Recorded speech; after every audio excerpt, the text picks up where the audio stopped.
I'm Edward Otto Zielke, and let's queer up the USA view. U.S. Appeals Court reinstates policy allowing military to bar HIV-positive recruits nationwide ruling. A U.S. federal appeals court has ruled that people living with HIV can be barred from joining the military, overturning a lower court decision that had blocked the policy.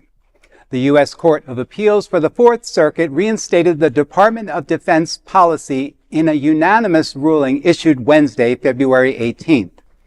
The policy permits the rejection of HIV-positive applicants regardless of transmission risk. A U.S. District Court has previously halted the rule in August of 2024.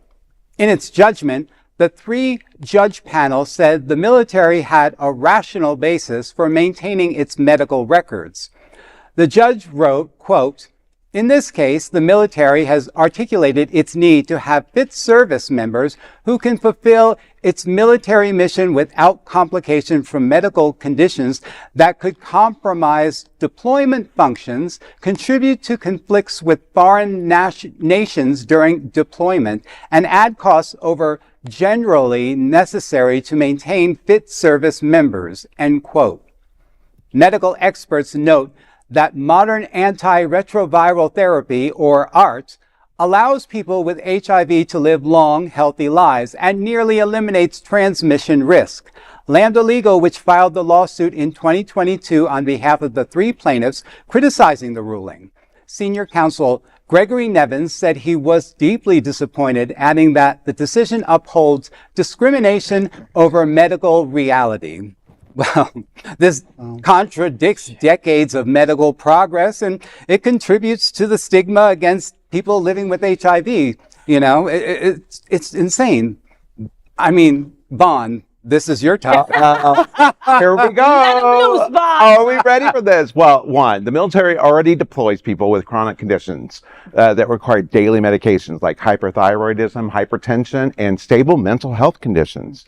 So long as they're stable, they don't need frequent monitoring. Yet people living with HIV whose treatment today is just as stable are still barred. That's the gap advocates say exposed to discrimination, not medical reasoning. Well, and it's completely wrong, but what is HIV/AIDS code for? Gay. Mm. It's you know, it was known as a gay disease, and they call it gay cancer back in the day.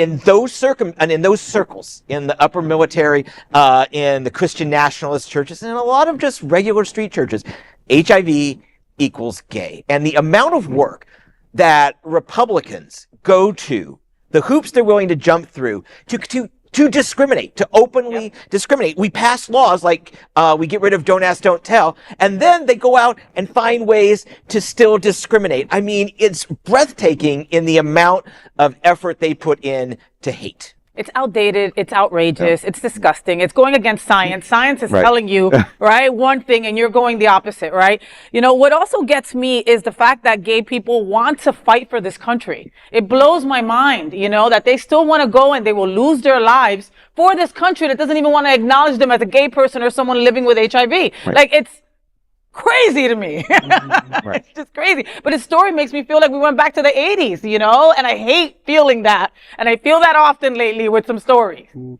we have to think about like the American Disabilities Act, HIPAA laws. What about those? You know, it's too much conflict there, you know, so.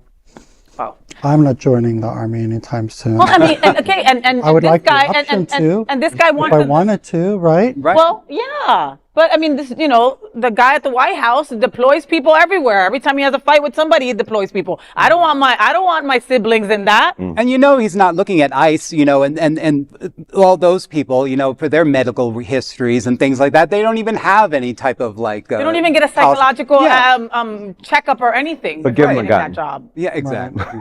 Well, folks, there is no other queer nonprofit media platform like this in the entire world. Support our LGBTQ stories by sharing them and subscribing to Queer News Tonight.